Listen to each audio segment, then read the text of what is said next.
welcome back to my channel. Today I'm going to take you through my entire squat and deadlift session, as well as discuss the pros and cons of doing squats and deadlifts on the same day. I currently train squats and deadlifts on Sunday. It's my heaviest day of the week, and while I did just switch back to sumo, I did train this way conventional as well.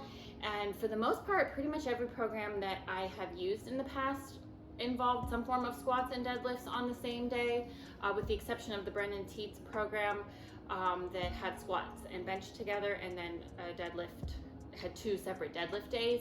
But I will get into more of that whenever I go through the pros and cons. So I treat squat singles the same way that I treat bench. I discussed that in my bench video. I start around 70% and then use 10 sets to work up to whatever your top set can be for that day, with the goal of just doing more than last week in some fashion.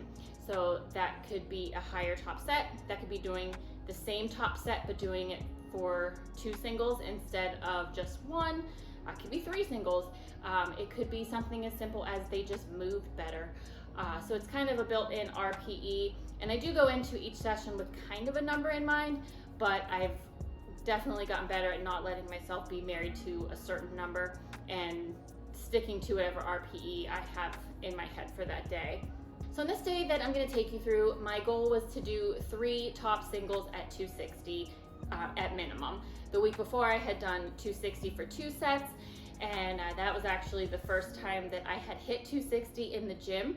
I had failed it actually twice this past year, one in June and then one in March right before my meet. So the only time this year that I've hit 260 has been on the platform.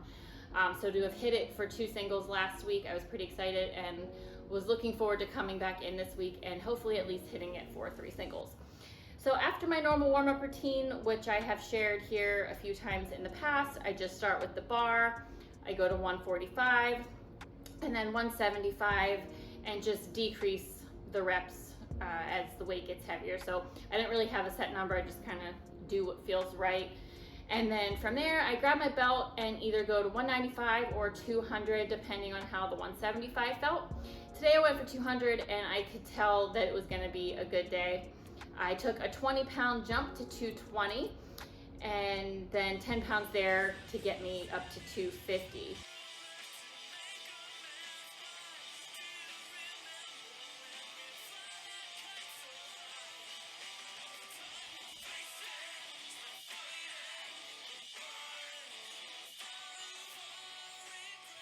At that point, I did 255, but didn't want to risk a 5-pound jump going straight to 260.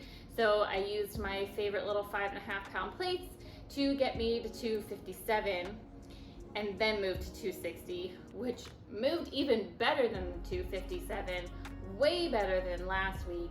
So instead of staying there for the 3 singles that I was hoping for, I bumped it up to 262.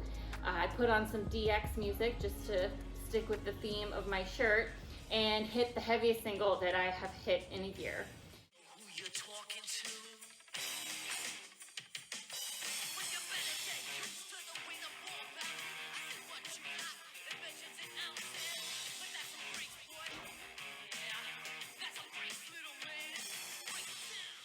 So at that point, that was my 9th rep. I could have done 262 again, but I decided to send it with 265, which is only 5 pounds under my best ever gym squat, which was 270 that I did last year as part of a little mock meet. So to hit 265 with how it moved, completely unpeaked and just randomly at the end of a block, I was pretty excited, and I left that on a high note, knowing that I still have over 5 weeks till the meet. So after the singles, my backdowns were 2 sets of 5 at 220, and those have just slowly been increasing week by week. And it's amazing how light the backdowns feel after doing a heavy single, especially the last block. I used box squats as my single movement instead of just regular comp squats. The most I ever did was 375.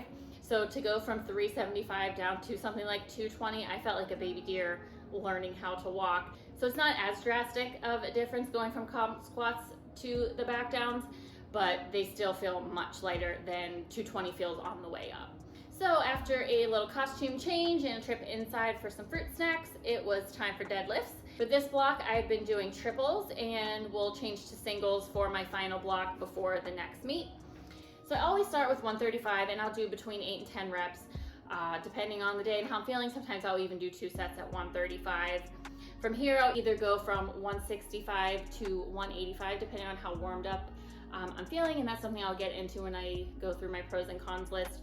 So for this day, I was feeling pretty good. I jumped straight to 185 and just started my triples there.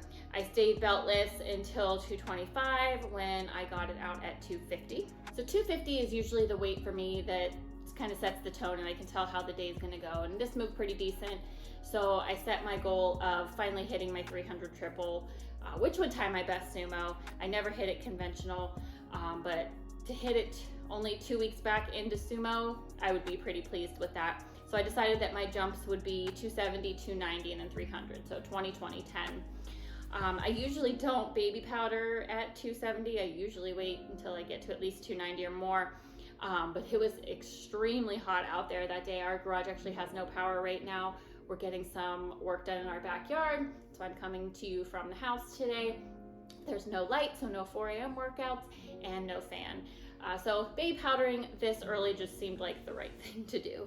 290 is where I ended last week, and it definitely moved better on this day.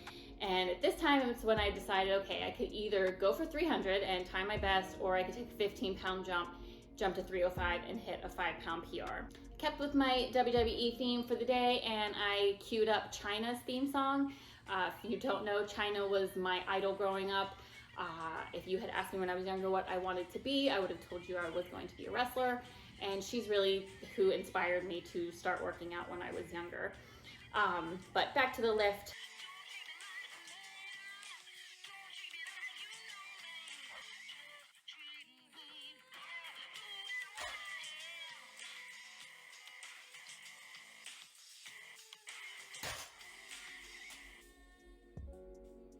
I have never been so patient with a rep in my life as I was the third rep of this set.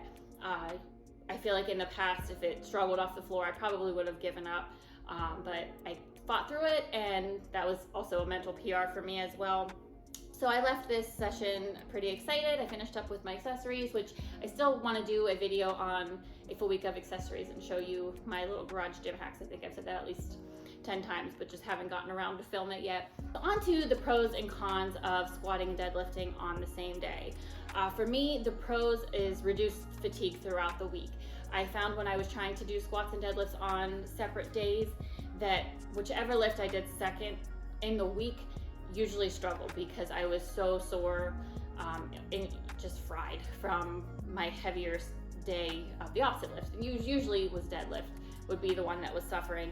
So putting them on the same day, I feel like I get all of my fatigue out, and I usually plan, like I said, it's for Sunday, Monday's the day off. So I always plan a rest day after a squat deadlift session.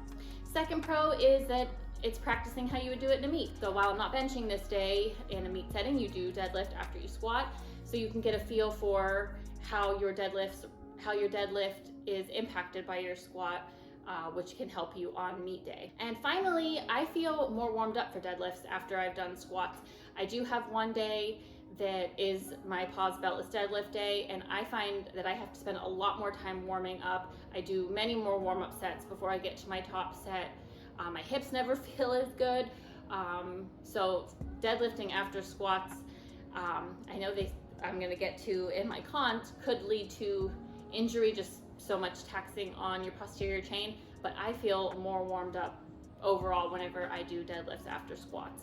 So on to the cons, as I was just discussing, the increased strain on your posterior chain could result in a higher injury risk, but again, that just comes down to sticking to your RPE, keeping your form in check, and just not doing anything stupid. So the second con would be increased fatigue for that day and for the next day. I mentioned in my pros that overall, to me, I feel it's a reduced fatigue throughout the week. Before that day or so, you definitely feel pretty beat up, which, like I said, is why I plan a rest day the day after a squat and deadlift session. The third con is whichever move you do second could be impacted by which one you do first. Typically, I don't deadlift before I squat. I always squat first. So am I maximizing my deadlift potential? Probably not. But like I said, it's how you practice in a meet. So So I like to see how they work together.